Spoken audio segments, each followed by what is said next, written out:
Yes, what's going on, people? I have to lean back in my chair right now because I'm chatting to someone who's going to be a future legend of the game. R&B, all of that good stuff right there. A very, very smooth voice, but at the same time, a bit of a savage. Someone about to cut someone off like the split ends, yeah? You got it. Introduce yourself. My name is Mereba, and I'm from Atlanta, Georgia. And my project, The Jungle Is the Only Way Out, has just hit the streets. It has. Yes. It came out on the 27th of February. Yes. Not March. Yes. Before people start seeing it, thinking it's ahead of time. How's it feel like? The reception must have been mad so far. It's pretty, as you guys would say, it's pretty mad so far. How would you say it? I would say it's crazy. You know what? We say crazy. We switch it up sometimes. You say crazy too? Okay. I'm going to start saying mad. You might confuse a lot of people. I know. I like that though. It's been great so far. You know, I came here from my release event in LA, and I haven't really gotten a lot of time to process everything. Yeah, you haven't had a lot of sleep. No. No. I've been floating, I've been flying, I've been in the air. Yeah. I didn't realize how far London was from Los Angeles. How was it? Like 9 hours? Like 12. 12? Yeah. Good luck. Yeah. But like, so you haven't had that much time to process everything. But from what you have seen, I guess social media and all that stuff. Yeah. I think I've had a look, but for yourself as well, it's been nothing but love. Yeah, like so much love, and I'm so grateful for that. I really didn't know what to expect. I just kind of do my thing and just kind of make my music, and I don't try to think too much about that. But it's been kind of overwhelming, honestly. And I think that my intention behind it was to inspire people to just make it through whatever they're going through. And a lot of the responses I'm getting is this very like, thank you for putting a voice to that feeling, you know? Yeah. I think like a lot of times nowadays we hear so much about people's glory and how much money they have and how they're doing so great. And it's really fun to party to. Yeah. But I like to talk about the truth behind that and how what it takes to get to that, you know. You got to talk about the dark times. Exactly. Which is just like the album cover. Exactly. See that segue Yeah. That's what the album, Yeah, like I feel like with this album, it's like when I was listening to it, I've listened to it about twice now. So I'm still absorbing it. Like how you're getting everything up the same way. Yeah. And it kind of leaves you in like a space as you're listening to it. Because you're thinking about all the stuff that you might have gone through. Kind of, it's like almost like a blank slate, and you're adding your own like perspective into the lyrics that you're saying and being like, I relate to that. I love that. I appreciate it. I love that. And it's been a long time since the last project got released. 2013 was the last one. Yeah, that one was it had something about like a song called like Go to London. Go to London, that's it. That was like the biggest song from it actually. Yeah. It's got London in the name. Yeah. I'm joking. You know? But what was where were you in 2013, like your headspace compared to now? I was just a kid, you know. I was just a kid, and that song was about kind of like my first real love and like letting that relationship go so that we could become what we were both trying to become. We weren't really healthy for each other, and when I realized that, and I knew I wrote Go to London because especially back then I was making folk tunes. I was just playing guitar and making these very ambient sounds in my living room. Yeah, it's very different. Very different, you know. I think the writing, melodically, you can hear where there's a bridge there, but really like I was in a different zone. And I knew that style of music, people would always tell me, you got to go to London, you got to go to Europe. They would understand you over there, because really what they were trying to say is no one's going to understand you in America as a black girl making this type of music. So go over to Europe and maybe they'll get it there. But I wrote that song because I had always been hearing that, and it wasn't necessarily to physically like move here. It was just go where you're needed and where you're wanted and thrive, you know, because you have a purpose here while you're here. And me being here with you in this relationship that's stagnant is not going to fulfill my purpose or your purpose, you know. And it happened to be London. And then now I'm here and I'm like, manifestation. Literally 6 years later, in a whole different headspace. A whole different headspace for a whole different reason, And a whole different sound. Yes, a whole different sound. And like, so when did you start making this album? Because for me, it sounds like you were taking ages to make. Yeah. You know, it's been a long time since that, but I've made complete other projects that just haven't seen the light of day for different reasons. But this one has been about 2 years of putting together. Okay. Yeah. And it's bits and pieces here and there. Like, I wasn't even always like, I'm making this song for this project. I was just making songs, you know? Yeah. And then I came up with the title of the project. And once I had the title and the concept of it, then I started refining the songs that fit into that concept, you know? So like, what is the jungle for you? The jungle for me is like the space between where I was and where I was trying to go. I feel like I'm still in the jungle, to be real. It's not like it just ended. But for me, I looked at the jungle as a metaphor for the thick of it. You know, do you say that over here? Like just being in the thick of it. Like being in the woods, you know, just being like... You're kind of in the in-between. The in-between, exactly. And I have a song called Late Bloomer, which isn't on the project. It was going to be, but I decided last minute to not put it on there. But definitely going to ask you about that. But that's actually a lyric in Late Bloomer is... he lives in the in-between, but he's taking his time to get it right, basically. So I think a lot of us feel that we're in the in-between a lot. And I think it's a flex to act like we all just have it figured out. And I love that we're just trying to be confident, and that's cute. But like realistically inside, a lot of us feel like we're in the in-between. I feel like because of social media, everyone's trying to flex. Exactly. But come on, as soon as you post that picture, you're not smiling no more. Yeah. You're like just sad face. Yeah, exactly. I think the jungle is definitely like an interesting concept in the fact that so many people are probably related to just that point because of that. And like some people might have just read the title and been like, whatever. But then other people are going to listen to it and appreciate that. Do you know what I mean? I think that's so key. And I think the features that you've got on there being so minimal has helped that a lot because you've got, you know, 2 big artists on there, but we also get a lot of tracks. So you have 11 tracks of just you. Yes. I think that's just so much better.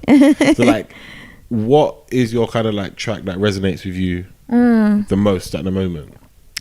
At the moment? Ooh. That's actually pretty tough, but honestly, I would have to say Kinfolk at the moment. Okay.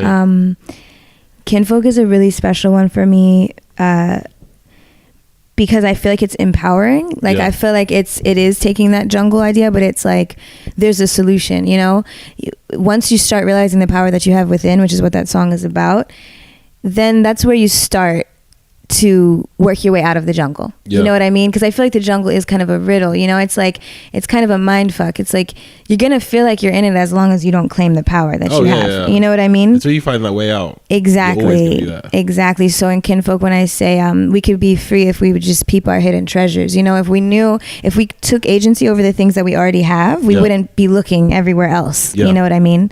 So that's how I feel right now since being here. We'll see what tomorrow holds, but that's my favorite right now. I mean, I've learned a lot. I've just listed. I'm like, hey, this, remember this, remember that too. Yeah. But let's talk about another track off the project then. Let's talk about Heatwave. Yes.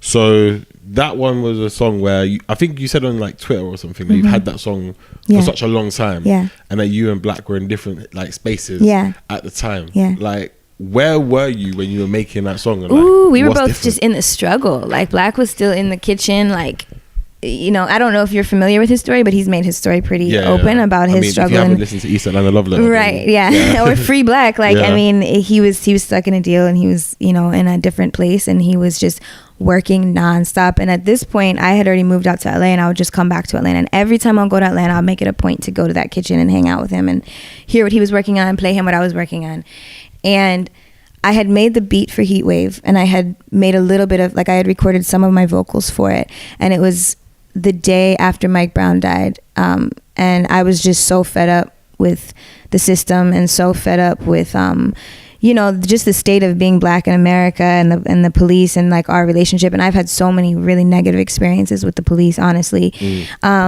And I knew that he would understand that. We're both from Atlanta. We're both from a city that's just tumultuous. We're from the South, you know?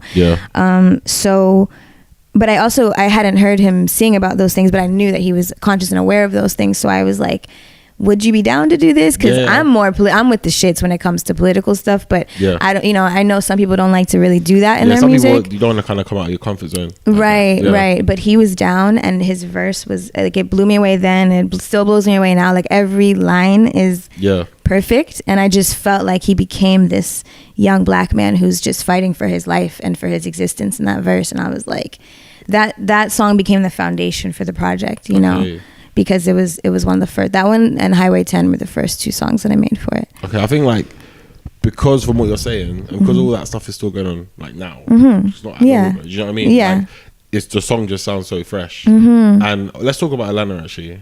So right now it's probably safe to say that Atlanta is number 1 for music, like black music, hip hop, all that good stuff. Absolutely. R&B, it's starting to come out a little bit more in Atlanta right now. Yeah. So obviously you got you and Black definitely pushing it right now, doing the top levels. Yeah. But yeah, how was when you first started making music and you started sharing it amongst your friends and stuff? Yeah. In Atlanta, what was the reception like? Because I guess it's not the same. It's not the same. I mean, obviously it's very rap heavy, you know, coming from Atlanta, which influenced me a lot. You know, I'm very grateful for that. But I had to find my own little space and carve out my own little space there. Yeah. And there are a few other artists who are doing really, like, I don't know if you're familiar with Abra. She's really amazing. She's from Atlanta too. Yeah. She's a like alternative R&B producer, artist. There's a few other ones. India Shawn. There's people. Bosco. She was on your last project. Yeah. Yes, India Shawn was on my last project. She's my only feature on my last project.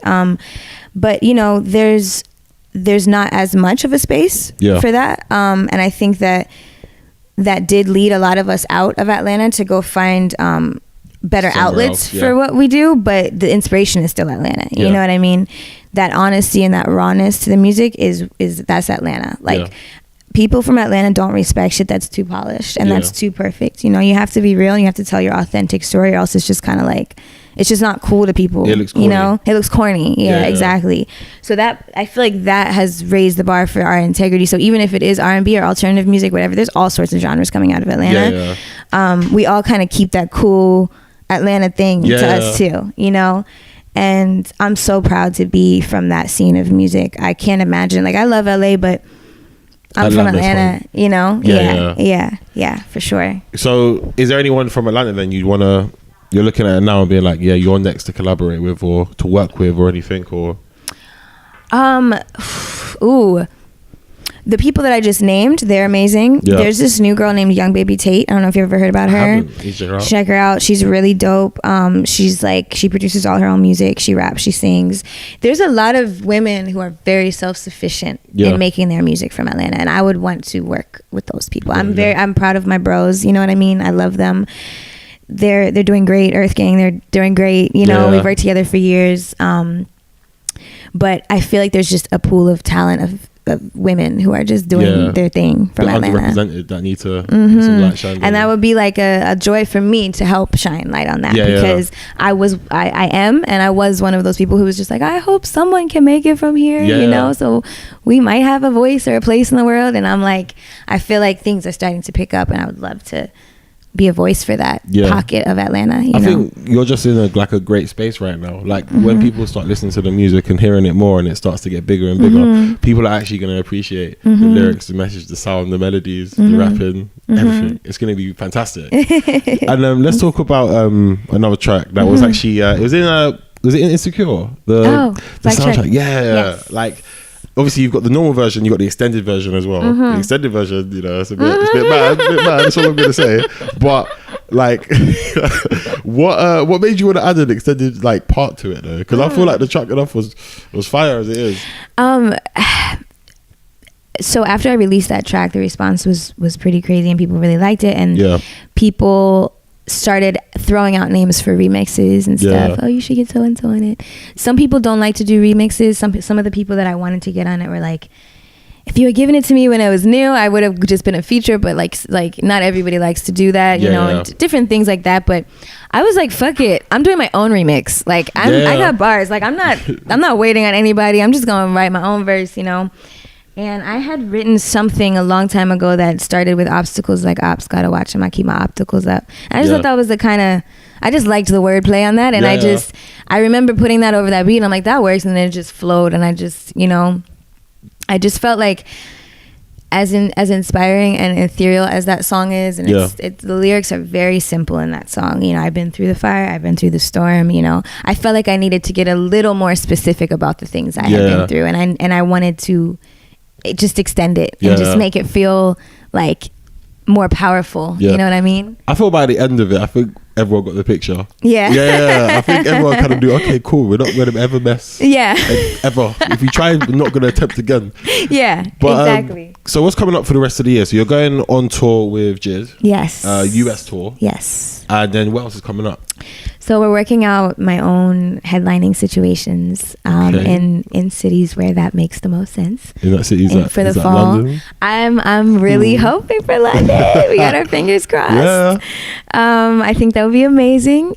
Definitely Atlanta, definitely New York, you know, and we'll see. You know, the exciting thing is this project it's just begun, the journey with this project, and we knew like we had to get it out so that people knew what I am and what the deal is. Yeah, like I saw someone say like, wow, this Mereba project is literally nothing like I thought it would sound like. And I'm like, yeah, I guess if you've only heard my features over the years, you don't really know like what the range is of my musicality. And I feel like now that the project's out and people are hearing it, we'll see the wings that it gets, you know. But definitely a lot of live shows this year, and I'm so excited for tour. I did a small run with J.I.D. last year, just a few dates, and his fans are so enthusiastic. And I feel like just the collaborations we've done together, because we have a song from his project, his first project, called All Bad, and we're going to be doing both of our songs on tour as well. And I just think it's a good time to celebrate the fact that we came up together, and now we're like doing some stuff. Exactly. And are you going to jump in the mosh pit when Off These comes on? That's the question. Probably. If I drink it. Yeah. If I'm in my bag, maybe. I might just stay on the stage, but I will definitely condone the mosh pit. You know what I mean?